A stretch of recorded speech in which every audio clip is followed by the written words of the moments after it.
Hello दोस्तों, स्वागत है आपका हमारे YouTube channel math Galaxy by Anil sir. आज हम लोग कक्षा 10 की मैथ में चैप्टर नंबर 3 यानी दो चर वाले रैखिक समीकरण युग्म को अच्छी तरह से सॉल्व करेंगे। हम लोग ऐसे क्वेश्चन करेंगे जो प्रीवियस ईयर में आ चुके हैं। तो चलिए बिना देरी किए शुरू करते हैं। हमारे चैप्टर का नाम है दो चर वाले रैखिक समीकरण। सबसे पहले हम लोग चैप्टर का नाम समझेंगे कि देखिए, दो चर मतलब ऐसे समीकरण में दो चर होंगे। जैसे मान लीजिए 5x प्लस में 4y बराबर में 0। दो चर देखिए, इसमें एक x है पहला चर और दूसरा चर है y। ठीक, तो यही मतलब है दो चर, यानी इसमें दो चर रहेंगे x और y। ठीक, वाले रैखिक। अब रैखिक का मतलब होता है कि जो चर हैं, चर की अधिकतम जो घात होगी कितनी होगी, 1 होगी। और युग्म मतलब जोड़ा, मतलब ऐसे ही दो समीकरण रहेंगे। जैसे मान लीजिए एक समीकरण है 5x प्लस 4y बराबर 0। ऐसे ही कोई दूसरा समीकरण लीजिए, मान लीजिए x प्लस y बराबर में 2। तो हमारे पास ऐसे ही दो समीकरण का युग्म रहेगा और इसमें x और y का मान ज्ञात रहना है। ठीक, तो पूरे चैप्टर में हम लोग यही करेंगे, दो समीकरण बनाएंगे और x y का मान ज्ञात करेंगे। अब देखिए, अब x और y का मान ज्ञात करने के लिए दो विधि है। पहला विधि है ग्राफिक विधि और दूसरा है बीजगणितीय विधि।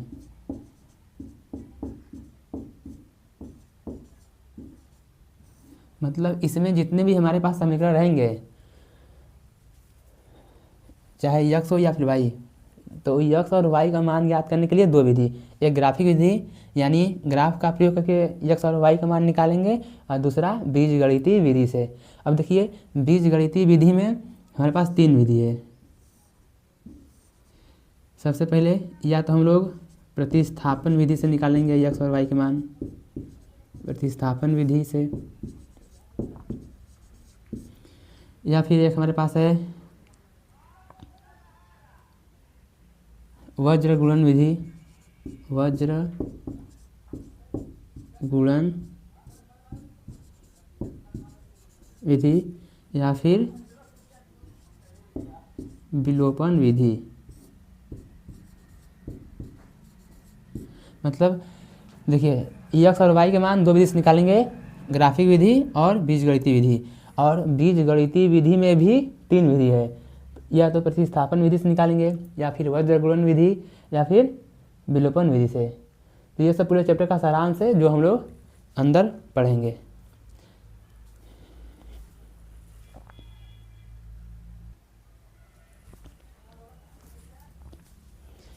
तो देखिए, हमारे पास पहला क्वेश्चन है कि कक्षा 10 के 10 विद्यार्थियों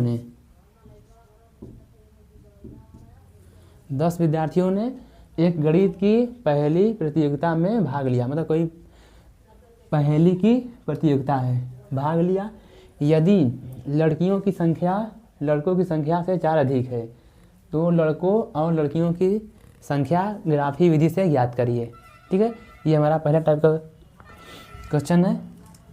ठीक, तो देखिए इसमें दिया क्या है कि कक्षा 10 के 10 विद्यार्थी ने मतलब प्रतियोगिता में भाग लिया है। यदि लड़कों की संख्या लड़कियों की संख्या से, ठीक, यानी लड़कियों की संख्या लड़कों की संख्या से 4 अधिक है। देखिए, शुरुआत में हमें पता नहीं है कि लड़कों की संख्या कितनी है और लड़कियों की संख्या कितनी है। तो सबसे पहले हम मान लेंगे, माना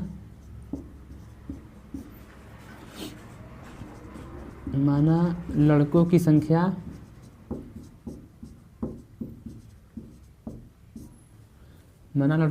कितनी है, x, तथा लड़कियों की संख्या को मान लेते हैं y। ठीक, अब देखिए, अब कक्षा में कितने बच्चे हैं, 10 विद्यार्थी हैं। मतलब लड़के और लड़कियों को मिलाकर कितने लोग हैं, 10 लोग।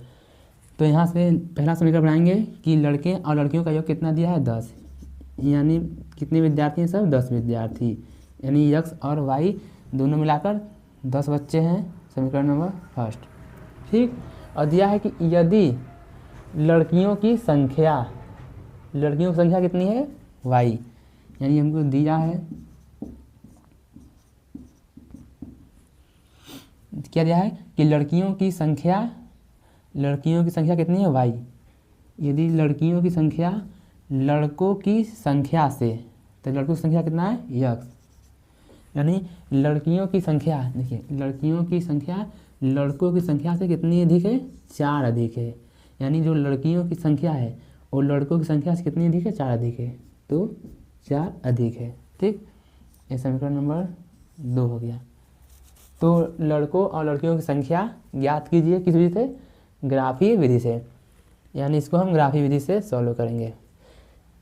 देखिए यदि ऐसे क्वेश्चन पेपर में आ जाएंगे तो वहाँ आपको ग्राफ मिलेगा बनाने के लिए, और ग्राफ में हम लोग को सही से आंसर दिखाई देगा।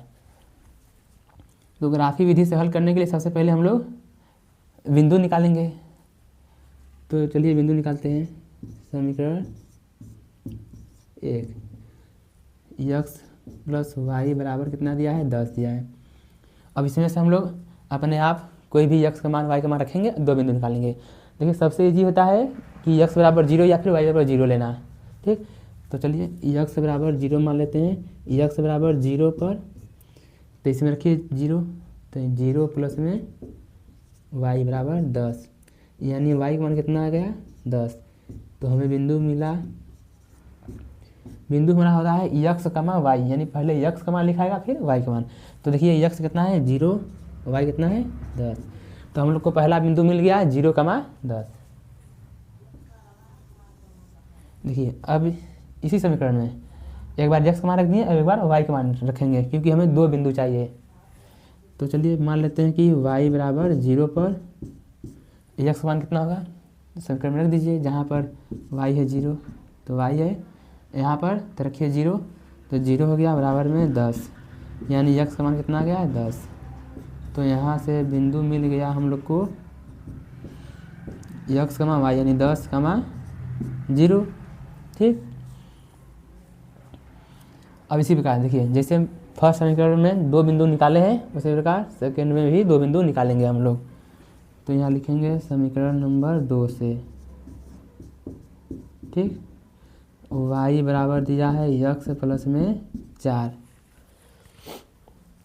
चलिए यहाँ भी हम वही मान रखेंगे, x बराबर 0 पर y का मान कितना हो जाएगा, तो y बराबर x 0 रखते हैं प्लस में 4, तो y का मान कितना मिल गया, 4 मिल गया।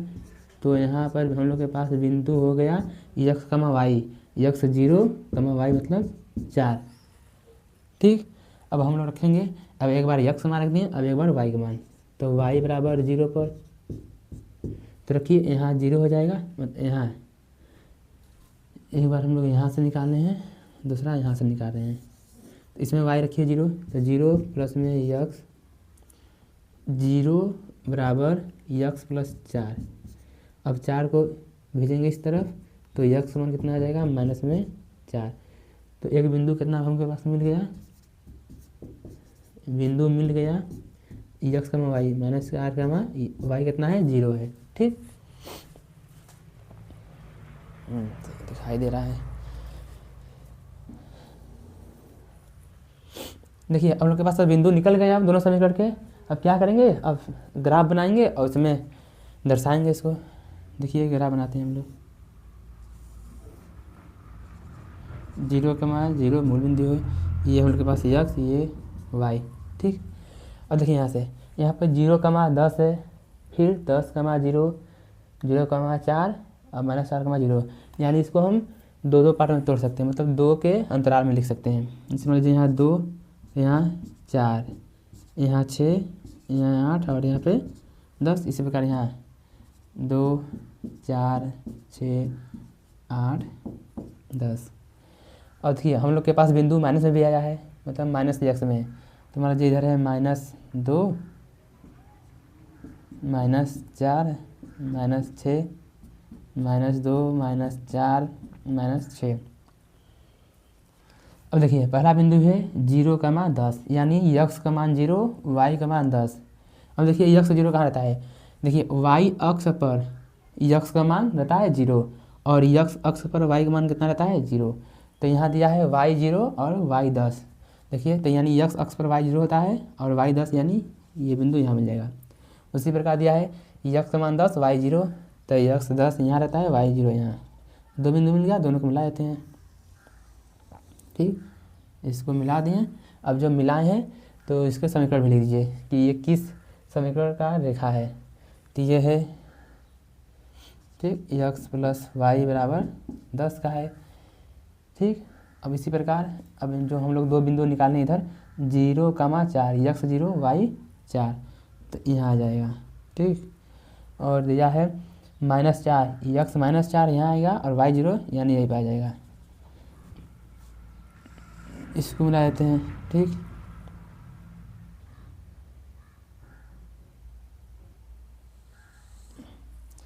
मिल गया। अब देखिए अब यहाँ तो सही से दिखाई नहीं दे रहा है। अब जब हम लोग बोर्ड पेपर में ग्राफ बनाएंगे ना तो हम लोग को साफ साफ आंसर दिखाई देगा। देखिए ये पॉइंट जो प्रतिच्छेद कर रहा है ये 6 और 8 के बीच में, यानी y का मान यहाँ से कितना आ जाएगा 7 आ जाएगा। और यक्स देखिए यानी यक्स को कर रहा है 2 और 4 के बीच में, तो 2 और 4 के बीच में कितना आता है 3, यानी जहाँ प्रतिच्छेद कर रहा है वहाँ हम लोग क्या मिल गया, यक्स का मान 3 और y का मान 7। तो बस यही आ गया संख्या हम लोग का। यानी ग्राफ से स्पष्ट है कि लड़कों की संख्या हम लोग क्या माने हैं, यक्स माने हैं। लड़कों की संख्या यक्स, तो यक्स मान कितना आ गया 3। ठीक, तथा लड़कियों की संख्या क्या माने हम लोग y, कितनी लड़कियाँ आ गई 7। ठीक, अब चेक करना कि हम लोग का आंसर सही है कि नहीं सही है। तो देखिए यहाँ पर क्या दिया है कि कक्षा 10 के 10 विद्यार्थी, ठीक, यानी 10 विद्यार्थी है ना। तो देखिए हम लोग क्या माने हैं कि माना लड़कों की संख्या यक्स और लड़कियों की संख्या y, यानी दोनों का योग कितना है 10। अब मान लीजिए दोनों को जोड़िए, कितना आ रहा है 7 3 10, यानी हम लोग का आंसर सही है। तो ये हम लोग का हो जाएगा आंसर। उम्मीद करते हैं आपको पहला क्वेश्चन समझ में आया होगा। नोट डाउन कर लीजिए इसको।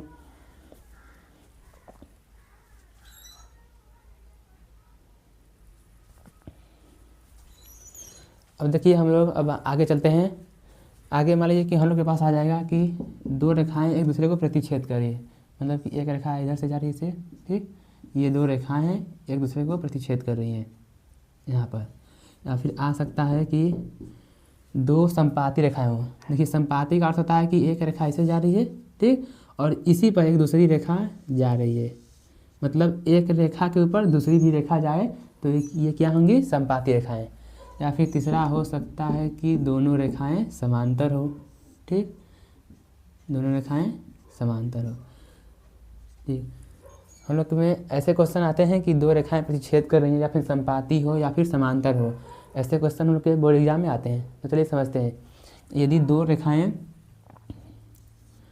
एक दूसरे को प्रतिच्छेद करें तो उसमें हम लोग को कितना हल मिलेगा। पहले लिखते हैं कि ये प्रतिच्छेदी रेखाएं हैं, प्रतिच्छेदी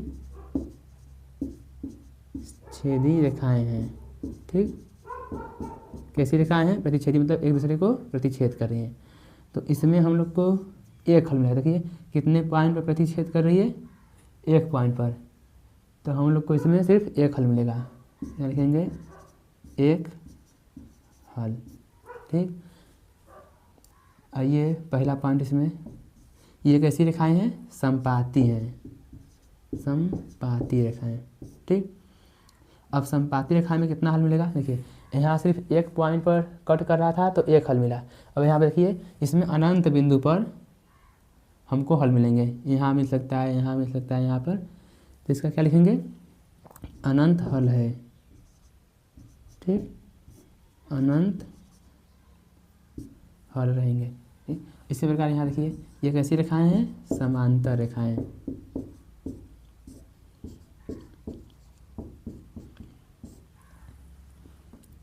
अब समांतर रेखाएं देखिए एक दूसरे को एक दूसरे को कहीं पर भी प्रतिच्छेद नहीं कर रही हैं, इसका मतलब इसमें कोई भी हल नहीं मिलेगा, कोई हल नहीं। अब देखिए, जिसमें हम लोग को हल मिल रहे हैं, चाहे एक हल मिले चाहे अनंत हल मिले, यदि हम लोग को एक भी हल मिल रहा है तो इन्हें हम क्या बोलेंगे, संगत निकाय, संगत निकाय। इसमें देखिए हम लोग को हल मिल रहा है, जब हल मिल रहा है तो संगत निकाय होगा, संगत निकाय। और जब हल नहीं मिलेंगे तो क्या हो जाएगा, असंगत निकाय। देखिए इसमें समांतर रेखाओं में कोई भी हल नहीं मिल रहा है तो यह क्या हो जाएगा, असंगत, असंगत निकाय। ठीक, अब देखिए, अब हमें कैसे पता चलेगा, जिससे कोई दो समीकरण देगा। मान लीजिए कि दे दिया है a1 x प्लस में b1 y प्लस में c1 बराबर में 0, ये पहले रेखा का समीकरण है। मान लीजिए दूसरी रेखा का समीकरण है a2 x प्लस में b2 y प्लस में c2 बराबर में 0, दो समीकरण देगा। अब पूछेगा हमसे, बताइए कि ये प्रतिच्छेदी रेखा है या फिर इनका एक हल है या फिर ये संगत निकाय है, तो कैसे पता करेंगे। तो इसमें हम लोग को समीकरण पता रहना चाहिए कि मान लीजिए कि a1 बटे में a2 बराबर नहीं रहेगा b1 बटे में b2। यदि ये दोनों बराबर नहीं रहेगा तो कैसा हम लोग का हल हो जाएगा, एक हल, यानी कैसे रेखाएं होंगी, प्रतिच्छेदी रेखाएं यानी संगत निकाय।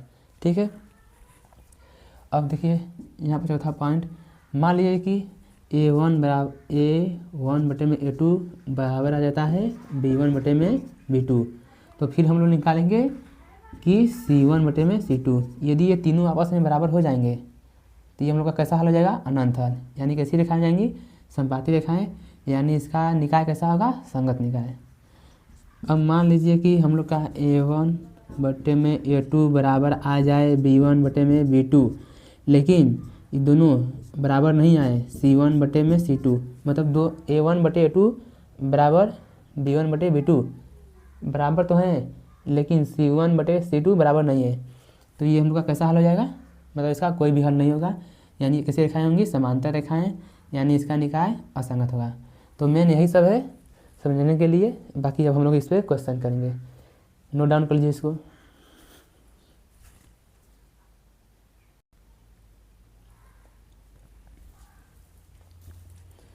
हम लोग के पास अगला क्वेश्चन है कि निम्न में से प्रतिच्छेदी, समांतर और संपाती रेखाएं बताइए। मतलब देखिए दो समीकरण दिया हम लोग के पास, ऐसे से बताना है कि कौन सा समीकरण में प्रतिच्छेदी या फिर समांतर और संपाती रेखाएं हैं। चलिए सबसे पहले हम क्या निकालेंगे, पहले क्वेश्चन का हल। सबसे पहले निकालेंगे हम लोग a1 बटे में a2, तो a1 बटे में a2 निकालते हैं। ठीक, a1 बटे में a2 कितना था इसमें, देखिए a1 कितना है 5, a2 कितना है 7। ठीक, अब निकालते हैं b1 बटे में b2, b1 कितना है -4 और b2 कितना है 6, ये कितना जाएगा 2 3 4 2 3 6, यानी -2 बटे में 3 आ गया। और c1 बटे में c2 निकाल लीजिए। अब ज़रूरत ही नहीं निकालने के लिए, देखिए जब a1 बटे में a2 बराबर नहीं है b1 बटे में b2, तब c1 बटे में c2 नहीं निकालते हैं। यानी यहाँ से पता चल रहा है हम लोग को कि a1 बटे में a2 बराबर नहीं है b1 बटे में b2।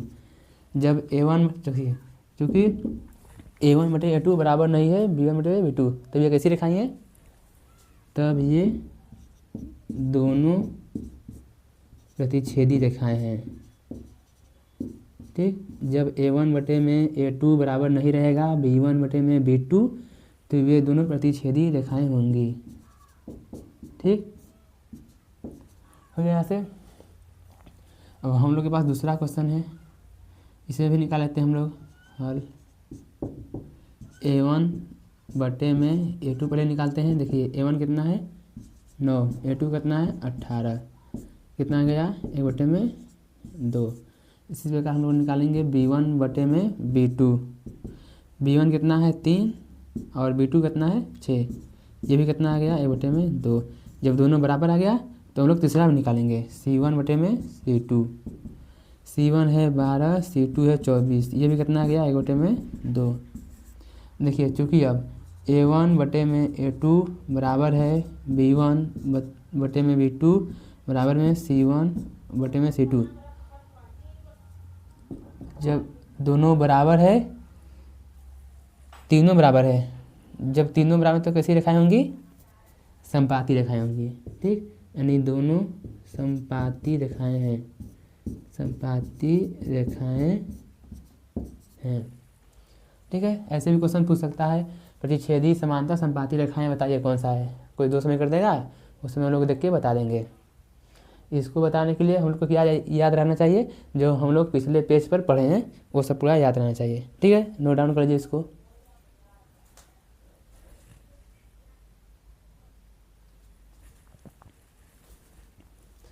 हम लोग के पास अगला क्वेश्चन है कि संगत या असंगत बताइए।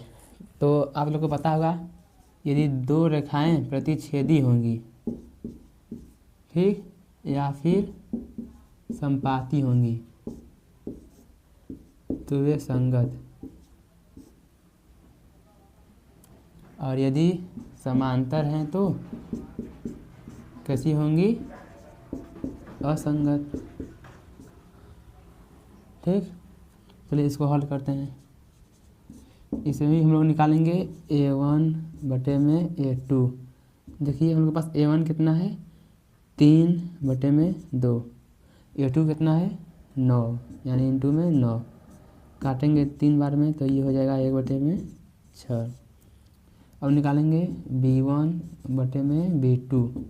B1 है 5 बटे में 3 इंटू में B2 कितना है -10, यानी -10, 2 बार में कटेगा, ये हो जाएगा 1 बटे में -6।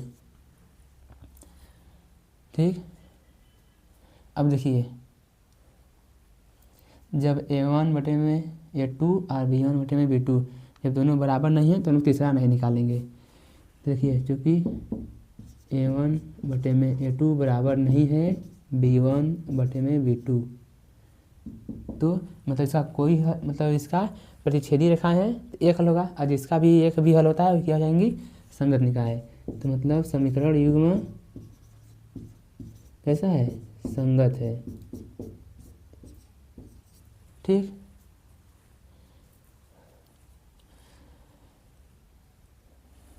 नोट डाउन कर लीजिए इसको।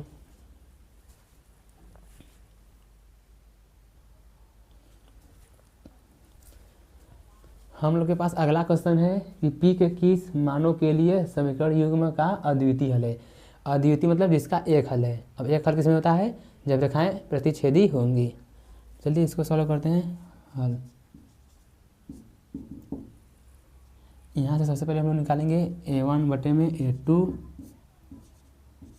तो A1 कितना है 4, A2 कितना है उनके पास 2, कितना हो जाएगा यहाँ से 2। अब निकालेंगे B1 बटे में B2।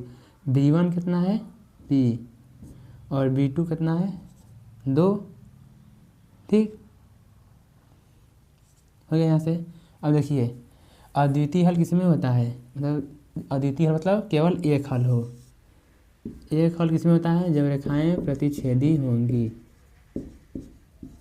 और प्रतिच्छेदी का हम लोग का समीकरण क्या है कि A1 बटे में A2 बराबर नहीं रहना चाहिए B1 बटे में B2, यानी A1 बटे में A2 कितना आया है 2, बराबर नहीं है B1 कितना है बटे में B2 कितना है P बटे पे 2।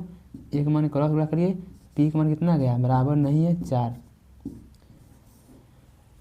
मतलब देखिए जब P का मान 4 नहीं रहेगा, मतलब P के मान जब 4 है तो 4 के अलावा बाकी सभी वास्तविक मानों के लिए P समीकरण युग्म का अद्वितीय हल होगा। ठीक, तो 4 के अलावा बाकी जितने भी वास्तविक मान रहेंगे समीकरण का एक अद्वितीय हल होगा। ठीक है, मतलब यहाँ आया ना कि P का मान 4 नहीं रहना चाहिए, 4 के अलावा बाकी सब। यहाँ लिखेंगे 4 के अलावा P के सभी वास्तविक मानों के लिए समीकरण युग्म का अद्वितीय हल होगा।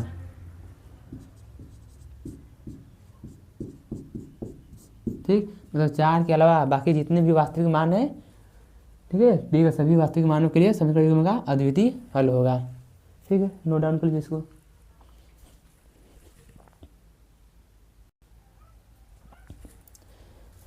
अब देखिए आज का ये हम लोग का लास्ट क्वेश्चन है। अब बाकी जितने क्वेश्चन हैं हम लोग अगले पार्ट में करेंगे। ठीक है, इसका मैं पार्ट फर्स्ट बना के यूट्यूब पर डालूंगा और पार्ट नंबर 2 कल।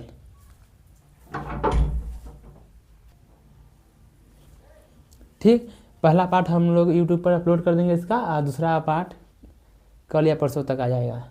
ठीक है, क्योंकि जब वीडियो 1 घंटा का हो जाता है तो मेरे में मोबाइल में रैम कम है ना, तो लगता है हैंग करने, तो अब बस आधा घंटा का 2 पार्ट में करके यूट्यूब पर भेज देंगे। ठीक, चलिए तो आज का लास्ट क्वेश्चन सॉल्व करते हैं। के किस मान के लिए समीकरण युग्म का अद्वितीय रूप से अनेक हल होंगे। अब अनेक हल होंगे। ठीक है, तो सबसे पहले कोई भी हल हो हम ये निकालते हैं a1/a2 कितना है a1 के a2 12। ठीक, उसी प्रकार b1/b2 निकालेंगे कितना है b1 3 और b2 के।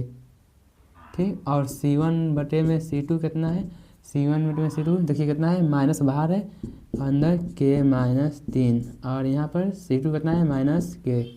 ठीक है, अब हम लोग के पास दिया क्या है, दिया है कि k के किस मान के लिए समीकरण युग्म का अद्वितीय रूप से अनेक हल होंगे। देखिए दिया है अनेक हल, तो लिखेंगे कि समीकरण युग्म के